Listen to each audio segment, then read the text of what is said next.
안녕하세요. 연애유치원 로미언입니다. 오늘 기사가 나왔는데요. 미혼 30대, 40대 절반이 부모님과 함께 살고 있다는 그런 통계 조사가 나왔습니다. 한번 읽어봐 드릴게요. 결혼을 하지 않은 우리나라 30대에서 40대 절반이 부모와 함께 살고 있는 것으로 나타났다. 한국보건사회연구원 보고서에 따르면 2021년 가족과 출산 조사에서 조사 대상 30대 비혼 남녀의 49.7%, 40대 비혼의 48.8%가 부모와 거주하고 있는 것으로 집계됐다. 30대와 40대에서 모두 비혼 여성의 부모 동거 비율이 남성보다 더 높았다. 30대 여성은 54.5%, 40대 여성은 50.6%, 30대 남성은 47.6%, 40대 남성은 48.1%. 기혼자를 포함해 19세에서 49세까지 성인 전체로 본다면 부모와 함께 사는 비율은 약 30%인데 같은 연령대의 비혼 남녀로만 보면 그 비율이 62.4%에 이른다. 연구위원은 30대, 40대 비혼의 부모 동거율이 높은 이유 중 하나는 우리나라 성인 동거 형태가 결혼에 맞춰져 있기 때문으로 보인다고 분석했다. 실제 19세에서 49세 전체 성인의 주거 독립 계기는 결혼, 학교, 직장, 독립 등의 순으로 조사됐다.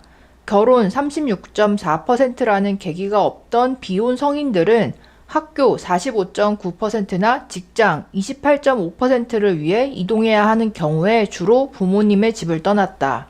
비혼 남녀의 경우 소득 수준이 높을수록 주거의 독립 가능성도 커졌다. 연구위원은 경제적으로 여유 있는 집단에서 주거 독립 비율이 높은 것은 결혼과 상관없이 성인이 되면 부모 집을 떠나 독립적인 주거 공간을 마련하는 것을 선호하거나 바람직하다고 생각하는 경향을 보여준다고 말했다.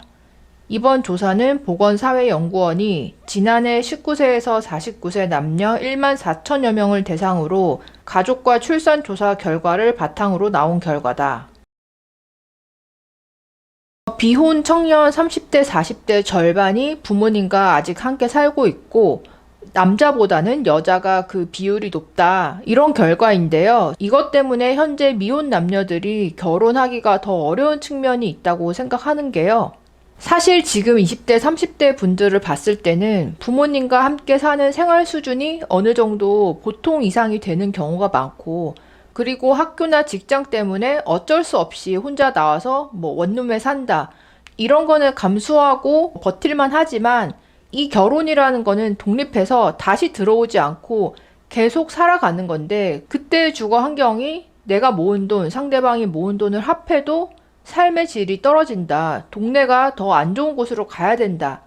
이게 확실하고 여기서 출발을 했을 경우에 위로 올라가는 속도가 앞으로 되게 더딜 것 같다. 이런 생각이 들었을 때 그럼에도 불구하고 용기 있게 결혼을 선택할 수 있는 20대, 30대 미혼 남녀들이 많지는 않을 것 같더라고요. 그리고 대부분 수도권에 살고 있고 또 웬만하면 아파트에 사는 경우가 많다 보니 수도권 아파트에서 평생을 살아왔는데 대학을 졸업하고 취직을 하고 나서도 본가에서 출퇴근하는 게 가능한 사람들이 많고 그런 경우라면 20, 30대까지 그 생활 수준에 익숙해져 있기 때문에 최소한 비슷하거나 특히 여성분들의 경우에는 좀 더 나아지기를 바라는 사람들이 많다는 거죠. 그리고 저는 이런 말도 은근히 많이 들었어요. 이 나이에 결혼하면서 원룸에서 시작할 수는 없지 않냐. 그런데 정작 이런 말을 하는 사람들이 자기 혼자 직장 생활 때문에 자취를 할 때는 원룸에서도 잘 살거든요. 누군가와 결혼을 한다고 생각했을 때는 한 명 더 늘어나니까 투룸 정도면 괜찮겠다. 이렇게 생각하는 게 아니라는 거죠. 그거보다 더 단계를 높여서 시작하기를 바란다는 거죠. 제가 봤을 때 이거는 솔직히 혼자 미혼인 상태로 나와서 살면 내가 원룸에 살든 투룸에 살든 아파트에 살든 그거를 남에게 보여주거나 공개할 일이 거의 없고 임시적으로 내가 여기서 산다고 생각을 하기 때문에 작은 집에 살거나 좀 안 좋은 동네에 살아도 그거에 대해서 주변의 시선을 많이 의식하거나 이러지는 않거든요.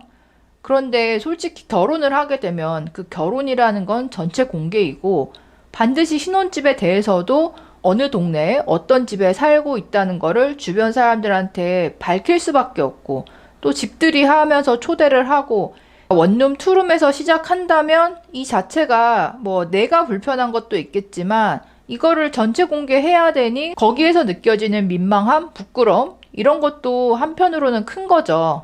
그리고 예전에 그 어떤 인터넷 커뮤니티에서 어떤 분이 자기 신혼집이라고 하면서 사진을 몇 장 찍어서 올렸는데 사람들이 막 안 좋은 댓글을 달았었잖아요. 뭐 인테리어나 이런 게 너무 싸 보인다, 불쌍하다 이런 식으로 안 좋게 댓글을 막 달았는데 그 작성자분이 나중에 아내가 암에 걸렸나 어려운 상황에서도 사랑하기 때문에 잘 해보려고 결혼을 해서 이렇게 보금자리를 마련을 한 거다 이런 식으로 다시 글을 올렸었던 것 같은데요.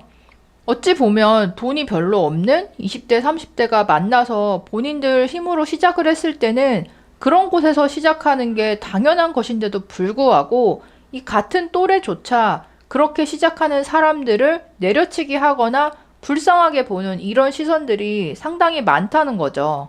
물론 원룸에서, 오래된 투룸, 뭐 빌라에서 이런 데서 시작하는 신혼부부들 요즘에도 많습니다. 다만 이런 식으로 시작을 하기 싫어서 아예 결혼을 선택하지 않거나 이런 선택을 한 사람들을 오히려 불쌍하게 보는 그런 시선이 늘어나면서 앞으로 일정 수준 이상으로 시작을 못할 바에는 아예 결혼을 안 하는 게 낫다. 이런 생각들이 더욱더 확산이 될 걸로 보입니다.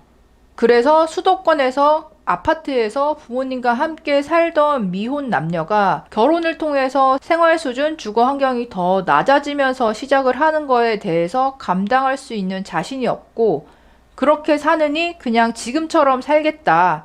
아니면 내가 혼자 살면 적당히 소비하면서 살 수 있으니까 이렇게 계속 사는 게 나은 것 같다. 이런 흐름이 확실히 늘어나고 있는 것 같습니다. 어떻게 보면 한국 사회에서 절대적인 빈곤층은 적잖아요. 하지만 사람들의 인식 속에 그 기대 수준이 높아졌기 때문에 그거를 충족하지 못할 바에는 시작도 하지 말자.